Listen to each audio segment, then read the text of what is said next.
In September 1941, Theodore Edward Coneys visited the home of his old friend, 73-year-old Philip Peters, seeking financial help as he had fallen on hard times and lost his home. Years earlier, Coneys and Peters had been good friends, with Coneys frequently visiting Peters' Denver, Colorado home to participate in a music club. When Coneys arrived, the house was empty because Peters was visiting his wife in the hospital daily after she had suffered a broken hip. Coneys let himself into the house and, while rummaging around, discovered a small door leading to an attic room. Being a rather small man, he managed to fit inside and decided to make it his home. He later explained, "I thought this attic would be my shelter during the oncoming winter." Coneys lived in the attic for about 5 weeks while Peters, unaware of his presence, continued his daily routine. Coneys would wait until Peters left to visit his wife and then come down to help himself to food and use the bathroom.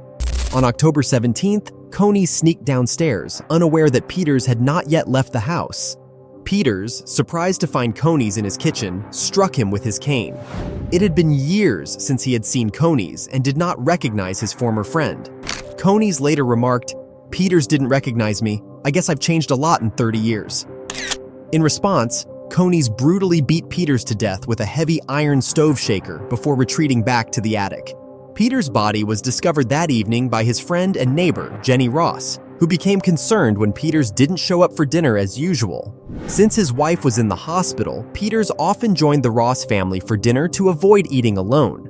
When Ross knocked on the door and received no response, she grew worried upon seeing Peters' cane and hat in the hallway.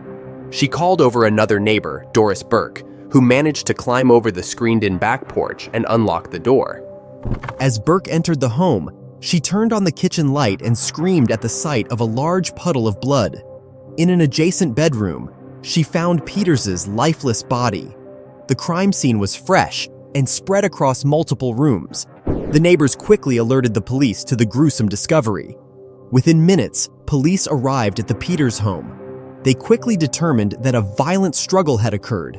Peters had attempted to defend himself, evidenced by the lacerations on his arm and a completely ripped-off fingernail. What puzzled the police was that all the windows and doors in the home were found locked. They appealed for information from anyone who might have seen suspicious activity around the home that day, but no leads emerged. Eventually, Mrs. Peters was discharged from the hospital and returned to the home where her husband had been killed. A couple of weeks later, she injured her hip again and had to return to the hospital.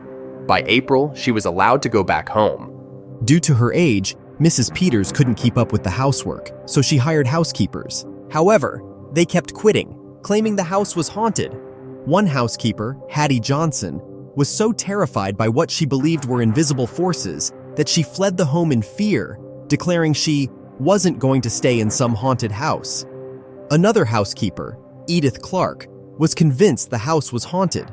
She recalled one incident where she saw a white hand around an open door, screamed, and heard fleeing footsteps. The home's reputation plummeted, and eventually, Mrs. Peters could not find anyone willing to work there. She decided to move in with her son in Grand Junction, Colorado, leaving the house vacant, except for Coneys, who was still secretly living in the attic. The house quickly became known as haunted, being the site of a brutal unsolved murder, causing neighbors to fear even walking past it. They noticed that the position of the blinds had changed and complained about footsteps coming from the supposedly empty home. Some even reported hearing noises and seeing lights turn on and off inside.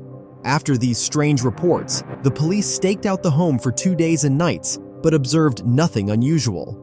Then, on July 30th, detectives Roy Bloxam and William Jackson were in the neighborhood and decided to check the house again.